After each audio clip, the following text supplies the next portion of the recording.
fundamental basics that if you start to shift it, everything else will shift in your life as well. Some people, by the way, have to have more than enough money to do what they want, when they want, where they want, with whomever they want, contribute the way they want. And if that's their must, they find a way. I know that sounds overly simplistic, but it's true. You know, somebody once said you could take all the money in the world out of the hands of everybody, out of all the wealthy people in the world who are really successful, give it to other people. It wouldn't take too long. Those people would have it back in their hands. It's not because they're manipulative, it's because they have a standard. Some are manipulative, don't get me wrong, but they've got a standard of what they're going to find a way to make happen. I'm just simply saying to you, take those 3 magic words and live them. Raise your standard. And if you really want to do it, then I'll tell you the most important secret. Have you ever done this? Have you ever told yourself you're raising your standard? Okay, I'm going to go make this happen. I'm going to go make this much money. I'm going to transform my kids. I'm going to create the ultimate relationship in my life. I'm going to transform my body, whatever it is. And then you don't have strong enough reasons and you don't use it. You don't follow through. It's because you didn't back up your standards with what makes those standards real, and that's rituals. Rituals are where the power is.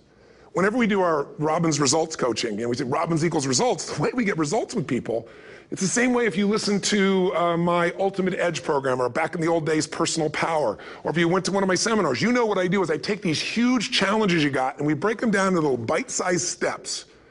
Little things you do each day that after you do them, you get so much momentum that it's easy to succeed. You're not overwhelmed. You have these victory day after day after day on little things.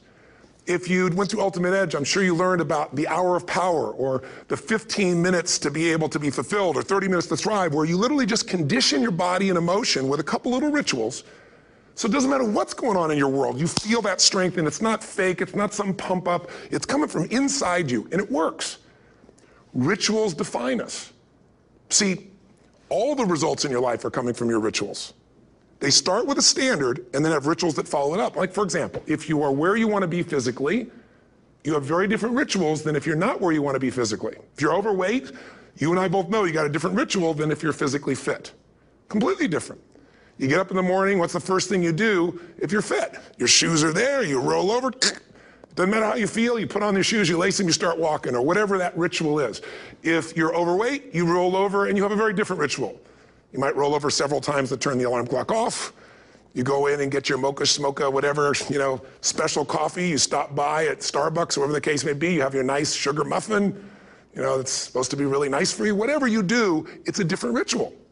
If you have a great, passionate relationship, you have very different rituals in how you come home than if you have a lousy relationship. When you come home and the first thing you do is you're tweeting somebody, or you're emailing, or flipping on the news, or you don't even come home. What are the rituals? Whenever I study people that are successful, what I look for is what's the standard they hold themselves to, and then what are all those little rituals that add up? Because think about it. Success and failure are not giant events. They don't just show up. You don't just suddenly become successful or suddenly have this cataclysmic event that makes you fail. It may look that way, but failure comes from all the little things. It's failure to make the call. It's failure to check the books. It's failure to say, I'm sorry. It's failure to push yourself to do things physically that you don't want to do. And all those little failures day after day come together until one day some cataclysmic event happens and you blame that. That event happened because you missed all the little stuff. Do you agree with me? And success, by the way, is not some overnight event. It's all these little things. Success is having a vision. Success is making it compelling. Success is really seeing it and feeling it every day with strong enough reasons. Success is feeling the sense that I'm here to grow and I'm here to give something to the world more than just myself. Success is caring about other people. Success is calling and saying, I love you in the middle of the day for no damn reason.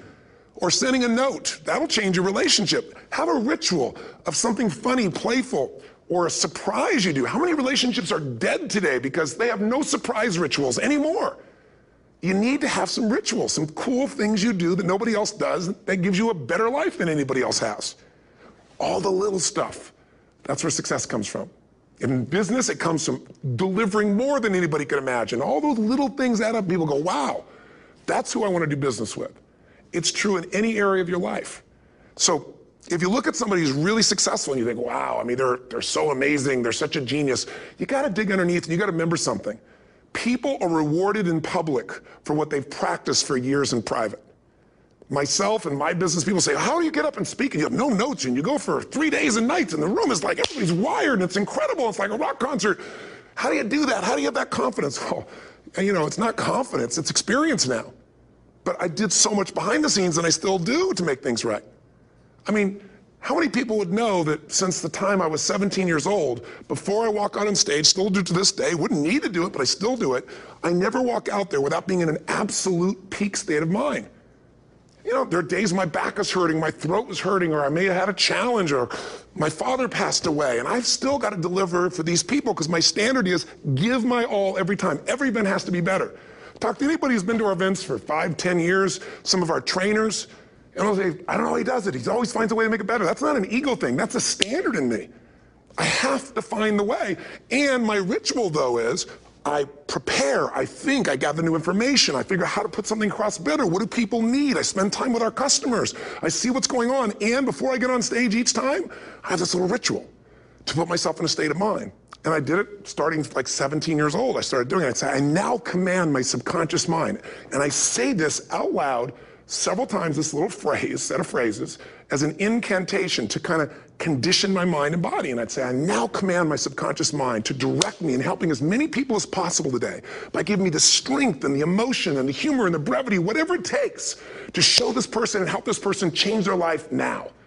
And I started that with a person when I worked with people one-on-one, and I would do that for 45 minutes driving in my Volkswagen to go serve and coach somebody for the first time.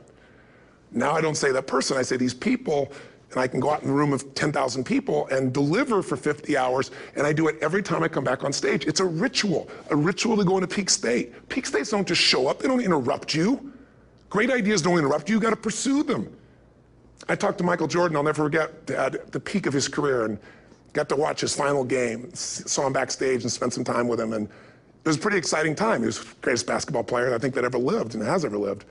And I asked him, I said, what sets you apart, Michael? What is it?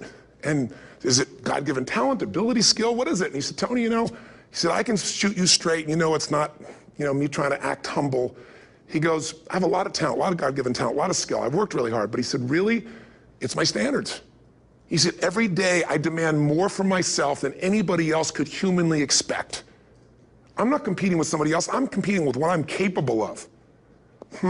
Magic formula. Because most of us lower our standards. Why? Because who you spend time with, my friends, is who you become.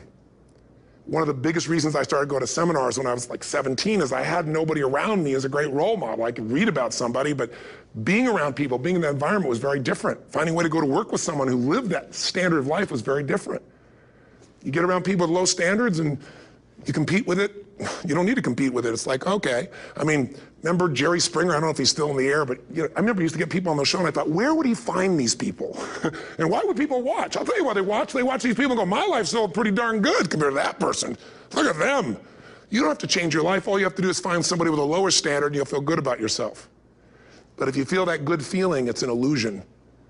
The only thing that's going to make you happy, my friend, and this year or any other, is to step up. It's to raise the standard. It's to discover what you're capable of and feel that incredible power of pushing through whatever's holding you back and get to the other side of more of your true self. That's what this game's all about. And look at the best in the world in anything. Tiger Woods, what's his vision? To win golf tournaments? No, to be the best that ever lived. That's his goal. That's his vision. But here's what's interesting. He backs it up with rituals. If you just have a vision and you don't have the rituals, stop lying to yourself. His rituals are, he started doing things nobody did before. He went and started lifting weights. Golfers lifting weights? No way. He went out and he changed his swing when he was the best in the world because he realized in order to be the best that ever lived, he was gonna have to change his swing. If you know anything about golf, you don't change your swing when you're the best. And he went and retrained himself because he has different rituals than other golfers. Now many people are modeling his rituals to get better. It's amazing. You look at somebody like Michael Phelps, the 2008 swimmer, won 7, only 2 people I think in history, if I remember correctly, that have gotten 7 gold medals in one session. And here's a guy, he's got number 6 under his belt and he's exhausted and he's going in for that final swim. I'm sure you remember. And how does the guy win? By 1/100th of a second. Do you think that was some massive skill that got him over the top? Or was it a standard that says, this is who I am? I am the champion, and no one is taking this from me. And somehow in those final milliseconds, 100th of a second, he pushed himself just beyond his competitor.